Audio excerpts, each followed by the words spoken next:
বিচারহীনতার যে সংস্কৃতি, সেখান থেকে বের হওয়া এটা একদিনের ব্যাপার না। ঐক্য কোন কথা যদি জিজ্ঞেস করেন, আসলে সংস্কারের যে প্রয়োজন আছে এইটা আমরা সকলে স্বীকার করে নিয়েছি, কিন্তু কোন কোন জায়গায় সংস্কার কে করবে, সেই সংস্কারটা সত্যিকার অর্থে চর্চা করতে গেলে আমাদের মনোজাগতিক যে পরিবর্তনগুলো লাগবে সেইগুলো কতদিনে হওয়া দরকার, কতদিনে হওয়া সম্ভব, সেই আলোচনাটা আমাদের জন্য খুবই জরুরি। খুব ভালো একটা আইন যদি আমরা করে দিয়ে যাই পুলিশ সংস্কারে, আমরা যখন চলে যাব বা আমরা যখন আছি, একই তো পুলিশ বাহিনী ওই আইনটা প্রয়োগ করবে। এখন তার যদি চর্চার জায়গায় পরিবর্তন না আসে, তার যদি মনোজগতে পরিবর্তন না আসে, তাহলে ফাইনেস্ট ল অফ দ্য ওয়ার্ল্ডও কিন্তু আপনার সমস্যার সমাধান করবে না। কাজে ঐক্যের পথ বন্ধুর, এখানে সকলের মতামত শুনে গিয়ে আমাদেরকে ঐক্যমতে পৌঁছাতে হবে।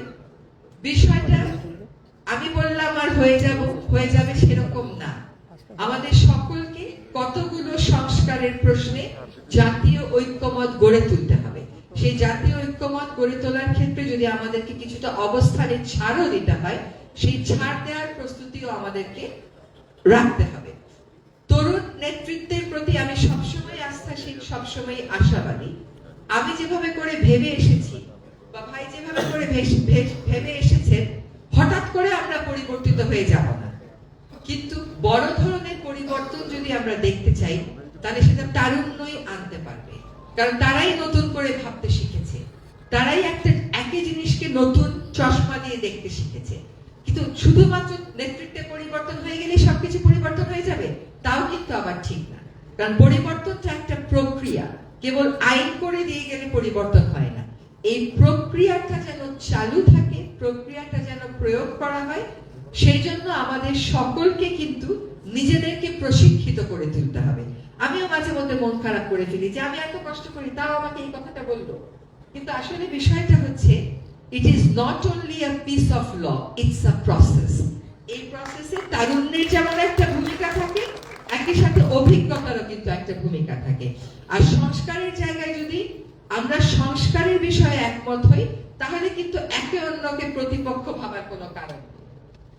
প্রতিপক্ষ তখনই ভাবা হবে যখন আসলে আমরা মুখে বলি আমরা সংস্কার চাই, কিন্তু মনে মনে সংস্কারটা আসলে আমরা চাই না।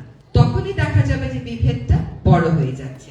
সংস্কারের ক্ষেত্রগুলো বলে দেওয়া হয়েছে, এ সমস্ত জায়গায় যে সংস্কার প্রয়োজন সেটার ব্যাপারে কি আমাদের ঐক্য নেই? আমরা সকলে একমত না? একমত। কিন্তু কি কি সংস্কার প্রয়োজন, কে করবে, কতদিনের মধ্যে হবে এবং কি করলে এটা কার্যকরী হবে, আমার মনে হয় আগামী দিনগুলোতে নরমে গরমে সেই সিদ্ধান্তগুলোই আসলে আমাদেরকে নিতে হবে। কিন্তু এইবার যদি আমরা সংস্কারের প্রশ্নে পিছ পা হই, তাহলে আমি মনে করি না দেশের রাজনৈতিক যে স্টেবিলিটিটা আসার দরকার সেই স্টেবিলিটিটা আসবে বলে।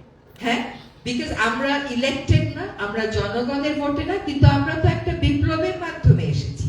কাজে বিপ্লবের মাধ্যমে আসা একটা সরকার তার ম্যান্ডেট নিয়ে মোটেও চিন্তিত না।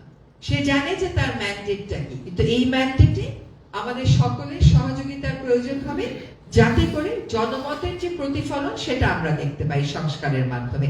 যদি জনমতের প্রতিফলন আমরা ঘটাতে না পারি সংস্কারের মাধ্যমে, তাহলে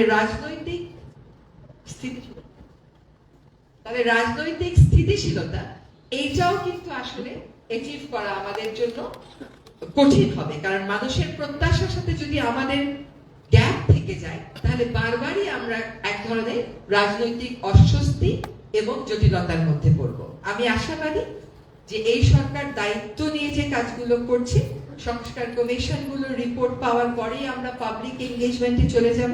আমাদের মাননীয় প্রধান উপদেষ্টা বলেছেন যে উনি ঐক্যমতের জন্য একটা কমিশন করবেন। সেখানে আমরা যেন মুখে যা বলি মনেও তাই থাকে, সেইটা নিয়ে যদি আমরা এগোতে পারি, এই সংস্কারটা যদি করি, বিশ্বাস করেন আমরা অন্তর্বর্তীকালীন সরকারের যে উপদেষ্টারা আছি তাদের যত না বেশি ভালো হবে, তার চাইতে অনেক বেশি ভালো হবে যারা রাজনীতি করবেন আগামীতে তাদের। বিদ্যমান রাজনৈতিক দলগুলোরও ভালো হবে এবং পরবর্তীতে তরুণ নেতৃত্ব যারা আসবার চেষ্টা করছেন রাজনীতি, তারাও আসতে অনুপ্রাণিত হবেন। একসময় অনেক তরুণ আসতে চাইতো না রাজনীতিতে, তারাও আসতে অনুপ্রাণিত হবেন। এটা এই জন্য আমি বলছি সহজ হবে, এই জন্য আমি বলছি ভালো হবে, যে তখন আমরা সকলেই জানবো যে জনগণের প্রত্যাশা কি এবং কোন প্রত্যাশার বিপরীতে আমাকে জেগে চলতে হবে। ঐক্যের পথটা সরল না, ঐক্যের পথটা আঁকাবাঁকাই হবে, ঐক্যের পথটা কঠিনই হবে, কিন্তু আমাদেরকে ওই বদ্ধপরিকর হতে হবে যে জনগণের আশার যেন প্রতিফলন আমরা দেখাতে পারি।